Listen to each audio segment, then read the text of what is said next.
Let me actually, since we're on this topic, Yeah. tell you a little bit of my own experience. Very different from what I talked about this morning. Okay. But I mean, the work I talked about this morning was attempting to be, fairly precise within kind of standard decision theory and so on. But there's other stuff I do. I go to Washington occasionally, and I've written extensively on communicating uncertainty in policy analysis. And even on a long article in the past, a year ago in the Journal of Economic Literature on communicating uncertainty in official economic statistics, like unemployment rates and poverty statistics and so on, where there's lots of uncertainties. What I find in Washington, and this is, I think, it's worse in the United States than in Europe, actually, is not only do people not want to hear about deep uncertainty or ambiguity, they don't want to hear about probability distributions, period. They don't want to hear about decisions under risk. Yeah. What they want is a point estimate. So let me give you my favorite example. Robert talked about the CBO forecast, for scoring that legislation. So I wrote a book I didn't mention on public policy in an uncertain world that I wrote a few years ago, which I wrote in English, not in math, which is meant for a broad audience. And the kind of lead example was the CBO scoring of Obamacare, the Affordable Care Act, where in 2010 CBO said that if this legislation is enacted, that over the next 10 years we will save the federal deficit $138 billion, period. $138 billion. There's no plus or minus 5 billion or 500, nothing. There's no uncertainty. And I gave a seminar at the CBO, and I said, come on. I mean, this is really, complicated. It's about as bad as climate change, I think. To forecast what's going to happen with health insurance, you have to forecast how the patients are going to react and how the hospitals and the insurance are going to react and all this, and what it all happens in general equilibrium and so on. And the economists who work at the CBO said, yeah, we know that. But we can't say that because Congress does not want to hear about any uncertainty at all, okay? So there's about nothing. They just want a point estimate. And that's what I find routinely. The most recent case is actually on climate. I got involved for the National Academy of Sciences in monitoring a new report on re-estimating the social cost of carbon. Okay, yeah. And some of you may know that report. I wasn't on the committee, but I was acting like a journal editor before the report came out, sifting through the anonymous reviews. And they basically didn't want to do, they did a little bit of sensitivity analysis on the normative side, which is what the social welfare function, which is on the particular question of what discount rate to use, 2, 3, or 7%. Right, yeah. But in terms of forecast, in terms of the, what the damages to the economy would be from this, and they had to make out, they literally did this, they made forecasts 300 years into the future. GDP forecast, growth forecast, and population forecast, 300 years in the future. They did simulations and then pulled out an expected value from the simulations, and they reported that one number. And that's what they did, okay? So, not about, it's not just deep uncertainty they don't want to go near. They don't even want to face up to just ordinary risk. And so this is and I don't have I mean, maybe working at RAND, you have to actually deal with real people and get contracts. I don't have to do that. I can just write papers.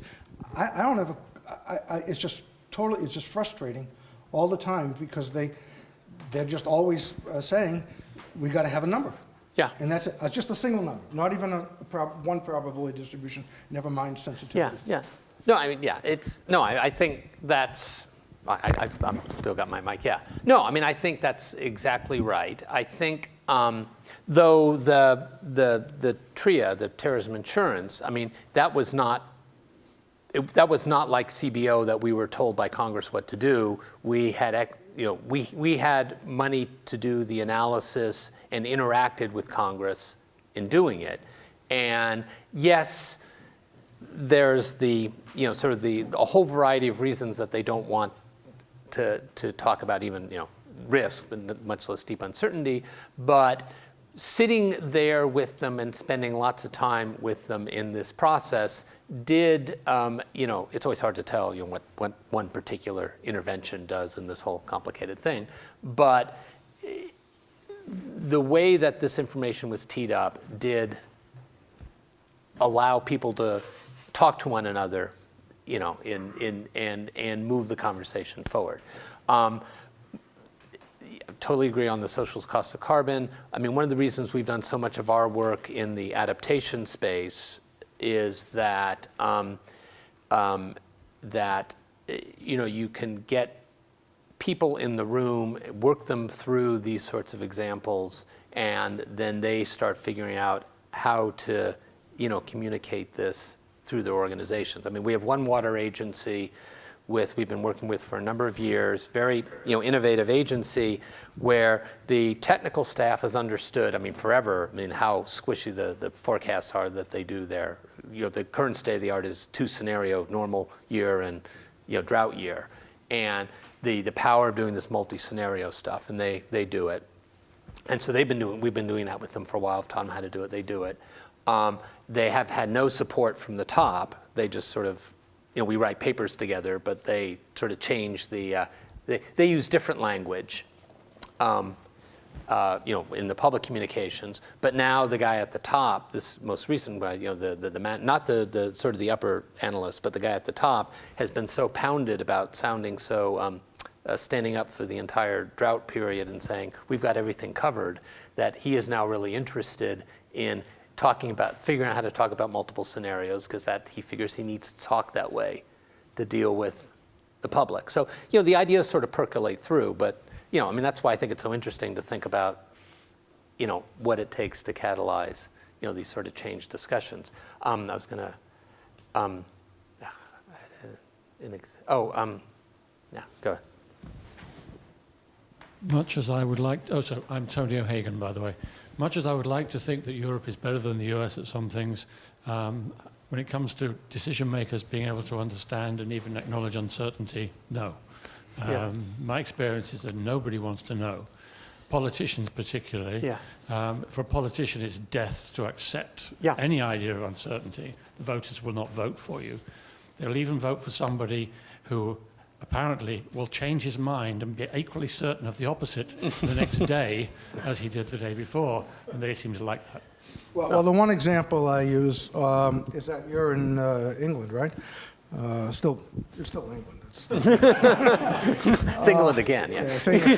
So the I have to be careful. But the Bank of England, I quote them all the time. I show their figure. They've done something which I admire quite a bit. The fan chart, is that right? GDP fan charts. Yeah, the GDP and inflation fan charts, which is an explicit graphical representation of uncertainty. And not just uncertainty about the future, but actually about the past estimates, which keep getting revised, which is quite wonderful. Now, it doesn't come from the, it's called the Office of National Statistics, ONS in UK. It doesn't come, they give out point estimates, I think, but then the Bank of England gets the underlying raw data in terms of the fan chest. I think Mervyn King, when he was governor of the Bank of England, instituted this back in the late 90s.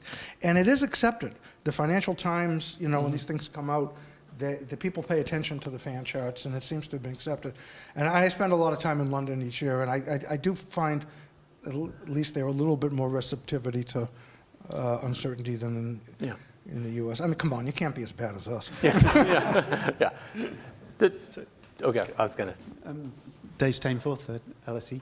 I'm very interested in these points. I was going to sort of raise it as a question of sort of, well, who is it doesn't want uncertainties? And we're expressing it as doesn't want uncertainties, and I think that's right. I think your point, Tony, is absolutely right. The rhetoric can't be expressed in terms of uncertainty. Right. Politically, particularly in a political setup, you can't have that. But I really worry that this gets translated, at least for into the physical sciences, as people cannot understand uncertainties. And I don't think that's true. So I get messages from the civil services that you can't present probabilities. You can't present PDFs because the politicians won't understand them. And I also get very strongly advised that that the public can't understand them.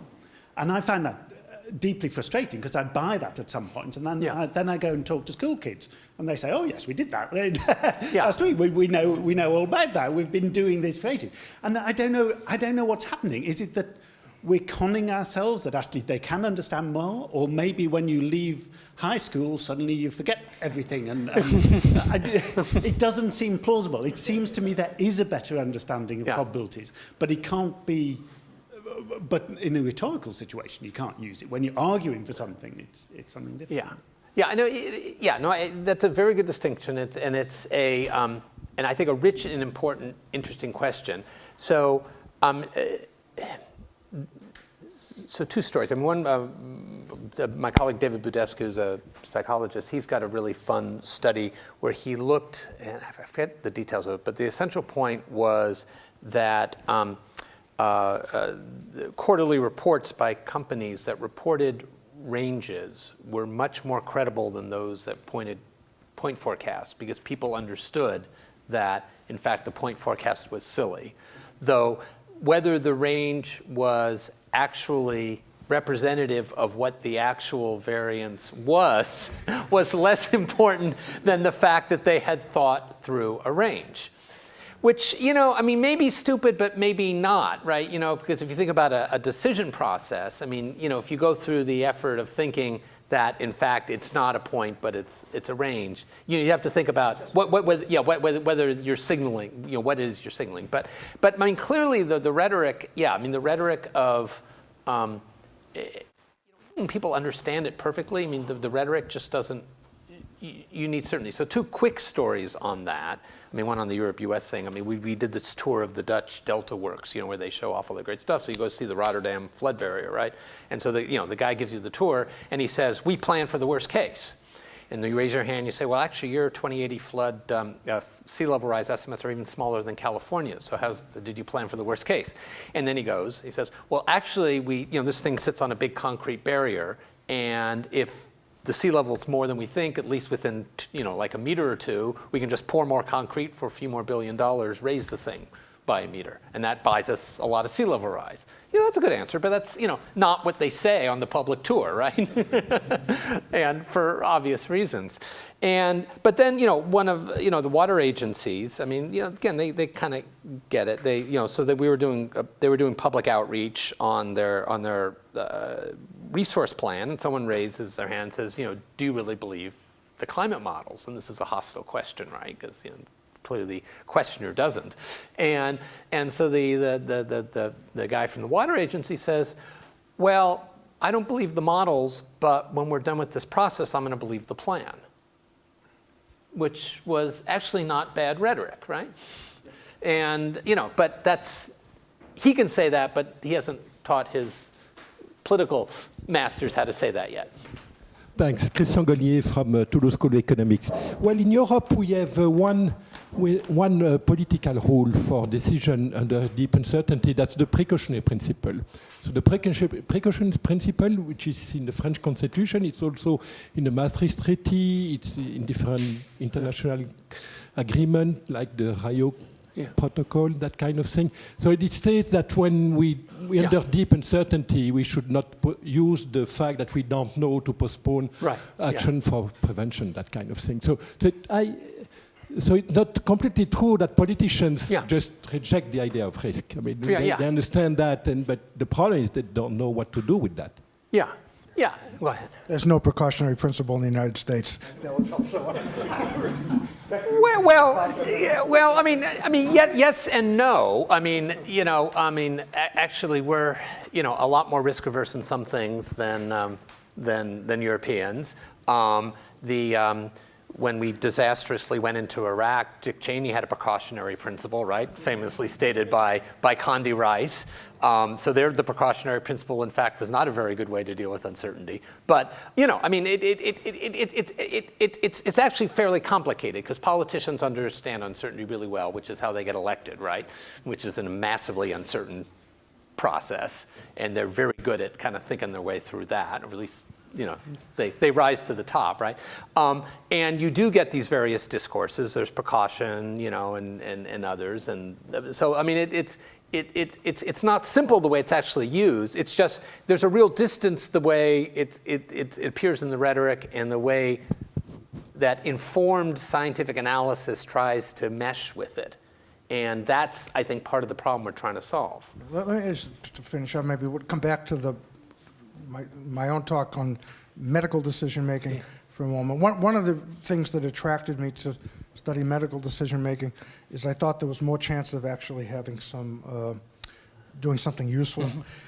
Dealing with the high-level politicians, this is really rough. But clinicians and medical researchers, they are used to, I mean, it is heterogeneity, but lots of them are very used to probability distributions. They're giving probabilities of death and probabilities of you know, bad outcomes of various sorts to patients all the time. Even if they don't give it to the patient, they know they have it in their own heads. The medical research literature is filled with it.